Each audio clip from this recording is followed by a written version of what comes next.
dead. Those alien bastards are gonna pay for shooting up my ride.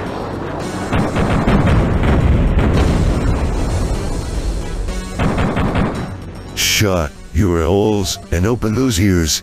Team Beef have released Raze XR on side quests. That means you can play with me all you want, and not just me, you horny perv, but you can also play with weighing in the game, Shadow Warrior, or maybe cornhole some rednecks in Redneck Rampage, or some blood, in the game Blood, Ew, Hepatitis, Gross. You can play many build titles on Raze XR. Installation is easy just like me.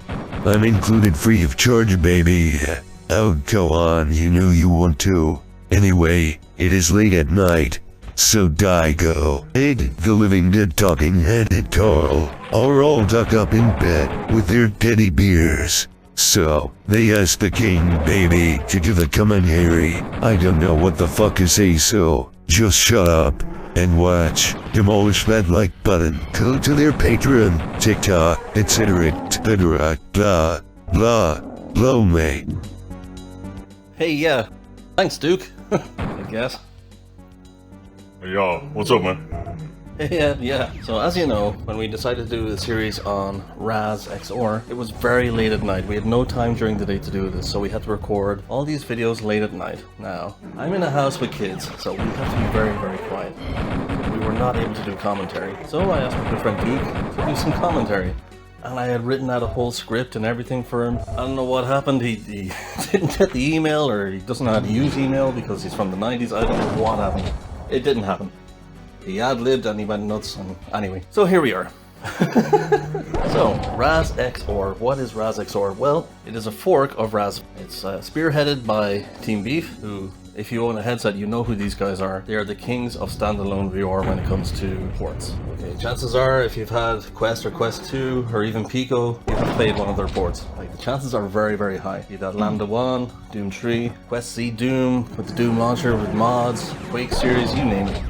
You've probably played it. So, their next venture into standalone VR was Raz XR. Now, as I previously mentioned, Raz XR is a fork of Raz itself, being a port of the build engine for modern systems. Now, what is the build engine? Okay. Going down the rabbit hole now, Ed. Sure. We're always down this damn hole. Can we get out of the hole? That's what she said. So, after id Software's success with Doom, everyone and their sister wanted a piece of that pie. So, left, right, center, people are developing Doom clones, what became known as the Doom clone. Now, it's quite unfair to say Doom clone, as there were other first-person games like Wolfenstein that had already been in existence that had predated Doom, but just simply down to Doom's success, everything else became known as Doom clone, because Doom had put FPS, or first-person shooter, on the map. Okay, so the build engine was essentially a Doom clone engine. The idea behind build is that it would be super fast and easy to create Doom-like games on this engine, and from a period between the mid-90s to the early 2000s, that's exactly what it was used for. Now, these games, believe you me, they would never see the light of day today. Okay? Social attitudes and norms were different back in the 90s, and that might sound mad because it was only like two and a half decades ago, but things were really, really different. You know, political correctness was just on the horizon. People's attitudes are starting to shift into what they are today with, you know, wokeism and this kind of thing, but the games that were developed on build were kind of like a counter-culture to that whole political correctness. People were tired of being preached to during the Clinton administration of how to be a good person, yada yada. They were tired of it. You know, anyone with half a brain cell knows how to be a good person. They can separate art from reality. Not so, it would seem. But anyway, we'll move on to the later games on the build engine later on, but now we're going to focus on Duke Nukem.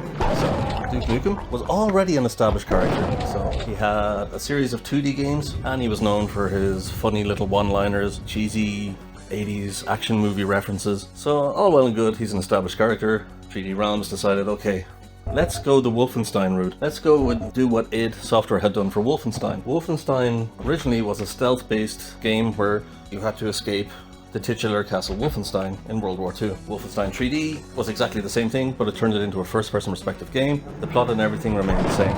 Now, Duke Nukem 3D follows the same blueprint. It's the earlier Duke Nukem games, but it's now in a first-person perspective shooter kind of game. Now, where Duke Nukem is different to Doom is the character has a personality. He has a voice. Whereas Doom Guy is a silent protagonist, Duke Nukem is anything but. So going back to what we had mentioned before about the character, cheesy one-liners, 80s movie references, it's tongue-in-cheek, it's self-aware, pokes fun at the pop culture of the time. Some jokes may go over people's heads today, but if you were around at the time, yeah, it was funny, it made sense. So yeah, they took all that, dialed it up to 11, put Duke Nukem into a Doom-style game, and you get Duke Nukem 3D. And, as expected, this thing was a major hit. Duke Nukem 3D flew off the shelves, put Duke Nukem on the map, whole franchise is born. Rest is history.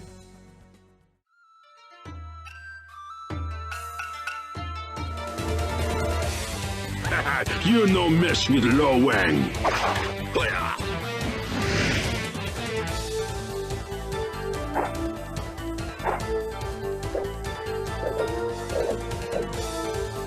You are tiny grasshopper. Zilla sends his regards, Lo Wang. There can be only one.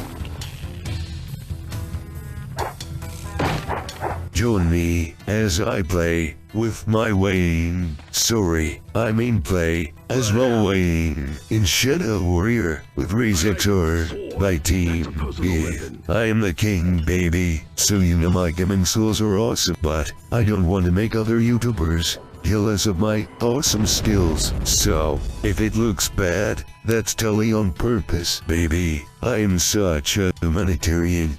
Okay, let's hit some sick VR with motion controls. I'm going to chop sake, some kalak, all up in this piece. You guys better like, comment and subscribe. Visit the Patreon and the TikTok, and follow all the social media stuff, like AOL and MySpace. You dig? Hail to the king, baby. Oh boy, Shadow Warrior. Yeah. Remember what I said earlier about certain games would never fly today? Yeah, this is one of those games. Okay. So after the success of Duke Nukem, they realized over 3D ROMs that, hey, this wisecracking anti-hero, people like that. They loved that idea. They thought it was funny, it was relevant, it was great. What can we do with this? So, basically they had a look. So Duke Nukem is based on 80s action movies, 80s sci-fi, that kind of high-octane, cheesy, kind of popcorn kind of idea. So what else was big in the 80s and early 90s in terms of cinema? Well, the martial arts movies. Martial arts movies exploded after Karate Kid. You had all of this Hong Kong cinema with the kung fu and the wire work. You had an explosion of ninja movies out of Japan. Yeah. In the 80s and early 90s, martial arts were everywhere. Those movies were everywhere. What they had in common with the 80s action movie is, again, the cheese, they're over the top, they're high octane. They appeal to the same audience. So, okay, let's go with that genre, they thought. Let's go with that martial arts, kung fu, high octane kind of thing. Alright, so it's basically Duke Nukem, but they slapped that paint all over it. Okay, now the protagonist. Okay, it couldn't be more transparent, but the character of Lo Wang is basically an Asian Duke Nukem. The one-liners are present, how it controls everything. It's Duke Nukem, but he's Asian now. Now, why would this not fly today? Well, right off the bat, the first thing that's problematic, the whole thing is stereotypical. And the movies were stereotypical also, but the problem was they were developed by a Western developer. So that just would not fly today. So yeah, you got strike one against it. Asian stereotypes as viewed through a Western lens. Strike two, the protagonist is voiced by a Caucasian actor who is again using a stereotypical, through the eyes of a Westerner, a stereotypical Asian accent. And yeah, again, that would not fly today. And if you'd be keeping abreast of the more recent Shadow Warrior games, they did indeed replace Caucasian actor with an Asian actor, and I do believe that was in response to any sort of backlash from woke culture today, that they're just trying to avoid all that. So in Shadow Warrior 3, the character is now voiced by an Asian actor, but the accent, the one-liners, everything remain the same. But anyway, it is what it is. When an Asian does it, it's fine. When a white guy does it, not so much. So yeah, Shadow Warrior, it plays up on all those kind of Asian stereotypes. All the tropes from Asian cinema, they're all in there. The martial arts, the wire work, weaponry, ninjas, all of that's in there, present and correct. But you know, it's a build engine game, so you gotta go that kind of monster alien kind of antagonist, and yeah, the antagonists now are demons from quote-unquote Asian mythology. Again, through the lens of a Westerner, but yeah, it is what it is. Now, these games are a hell of a lot of fun. Once you know it's just a joke, it's great. It's fantastic. For the time, yeah, people got it, people understood it. Asians understood it.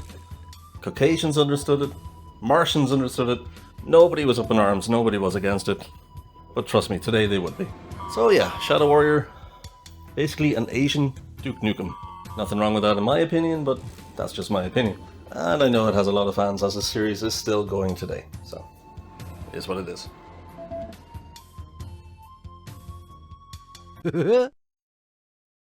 I'm gonna have to open up a can of whoop ass on you now. Redneck Rampage. What more can I say that it does not say on the box? These guys, they have necks. Those necks are red. They go on a rampage. That's it. Awesome. You guys better like, comment and subscribe. And on over to Patreon, maybe to TikTok. If you like social medias, VRified Games can be found there too. Groovy. Oh boy. So it seems with every successive title that would appear on the build engine, that they were trying to outdo each other in terms of how offensive they can be. But at least with Redneck Rampage, they did it on their own back door, you know what I mean? They're not insulting an Asian culture, you know, halfway around the world. Basically what's happening here is Americans poking fun at Americans. So that's cool. And it's basically, again, stereotypical. It's the Deep South, Appalachia, as seen through the lens of a North American / Canadian. And again, stereotypes. They're present and correct. Tropes, present and correct. You know, you got nods to Deliverance, like Texas Chainsaw. They're all in there. Every kind of warped idea about the Deep South is present and correct in Redneck Rampage. And again, the whole thing is played for laughs. In 1997, this was fine, you guys. Nobody batted an eyelid. People knew it was a joke, okay? So, Redneck Rampage, what is it? Well, as Duke had already mentioned, it's these guys, they've got rednecks. They're on a rampage. That's it. There is a plot, but it's very, very thin about an alien invasion. You know, it's basically rednecks shooting each other. That's it. Killing farm animals, shooting pigs. Yeah, I don't know, it's kind of bonkers. But it's a lot of fun, and you can see the evolution of the engine here. There's a lot of Vauxhall graphics. They're kind of shifting away from 2D to Vauxhall. And it works really, really well. Not much more I can say about Redneck Rampage, as I never played it when it came out, so my only experience with it is with Raze XR, so can't really say too much. So that's Redneck Rampage.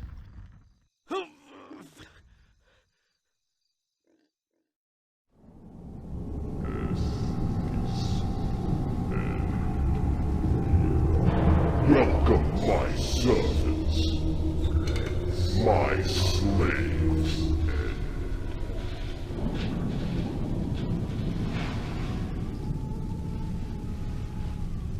What is your bidding, master?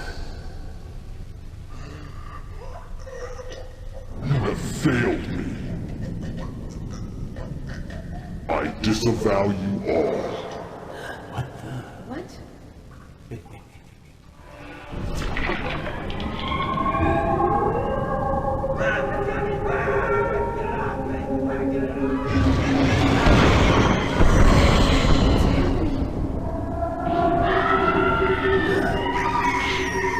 I've taken your love. Now I will take your life. Consider my power in a hollow grave.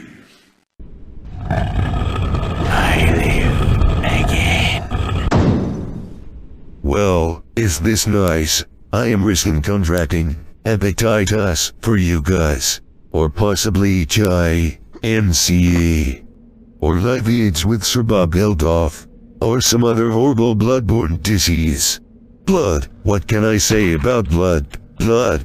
is good, it's a good game. Bloodborne Disease is not good, that is all. That's it. Awesome. Leave us better like, comment and subscribe, and on over to Patreon, maybe to TikTok. If you like social medias, VRified Games can be found there too. Groovy. And here we go. So, the answer to the question, how do we out-doom Doom? Well, we don't try anything different, is apparently the answer. So whereas all the other games we had mentioned previous to this had tried to put their own spin on things or go off in their own direction, like Duke Nukem was Doom, but with a protagonist with a personality. Shadow Warrior was basically Duke Nukem, but now Asian. Redneck Rampage, it's just bonkers, but it takes all the ideas from the previous games. Well, this kind of goes back to Doom, okay? Blood looked at what made Doom successful. Alright, there's not a lot going on in terms of a deep storyline or anything like that. It's just, you're there, you're blasting enemies. It's demons, it's heavy metal, rock and roll. That was Doom. Blood decided, we're going to be new metal. We're basically going to do the same thing, but we're going to twist it a little bit. So, whereas Doom Guy was, at that point, established to be a human marine, the protagonist of Blood is like a servant to a demon. He was like a, how would you say, like a Satanist, I suppose you could say, but, you know, the demon wasn't happy with them and banished them to death. Anyway, the apocalypse happens, the dead rise, and so does your protagonist. So he's pissed, and he's like, I'm going to get back at this demon. But in the midst of all this, the apocalypse has happened, so he has to kind of fight his way through all these enemies, which include, like, devil worshippers, zombies, you name it. They're all in there. So basically it takes a leaf out of Doom's playbook, and it goes with it. It goes full tilt. It's basically another one of those metal rock and roll type FPS games that Doom was known for, that Quake was known for. It's very much in that vein. But with all the bells and whistles and graphical upgrades, etc., that the build engine could afford to give it. Yeah, that's Blood. Again, can't go too much into it because I never played it when it was released. I just didn't. I was aware of it. I was aware of Blood 2, The Chosen, on PC. But the original I had never played. So yeah, that's the build engine games. Now there are other titles. But those are the bigger ones. The ones that people would know. That would be in the public consciousness. Especially from my generation. They would know what these games are. They would have left a stamp on the gaming industry. Especially the first person shooters genre. So yeah, there are other titles like Nam. There's a World War II title. There's a title called Exhumed. I don't know. Don't know too much about them, but they are compatible with the Raze XR launcher. So if you guys want to play them, you can. And it's very, very simple. Very, very simple. Go to SideQuest, download Raze XR, download Raze XR launcher, and when you open up Raze XR launcher, you'll see a list of games on the left-hand side that are compatible. Click on any one of those and it'll give you instructions on how to install them. Could not be simpler. Very, very easy to follow. Like, I would feel embarrassed making a guide, it's that simple. So just follow along on screen on how to get this up and running, and you'll be up and running in no time as well. So yeah, that's Raze XR by Team Beef, knocking it out of the park yet again. Another fantastic way to experience these classic games in the modern era. Woke be damned, these games are great. You owe it to yourselves to try them. Just know they're a product of their time. They don't reflect people's thoughts or opinions then. They don't reflect people's thoughts or opinions now. It's simply art. It's simply fun. Take it for what it is. Don't read too deeply into it.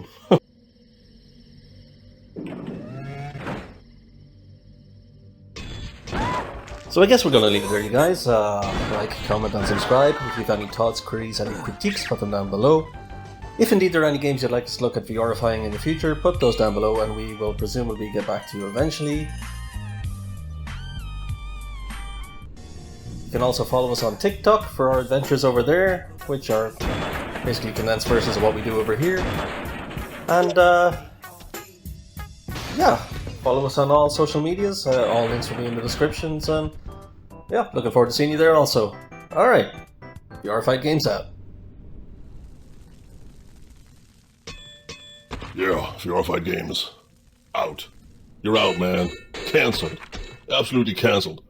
Once the woke motherfuckers get the claws into this video, yeah, you're cancelled as a motherfucker.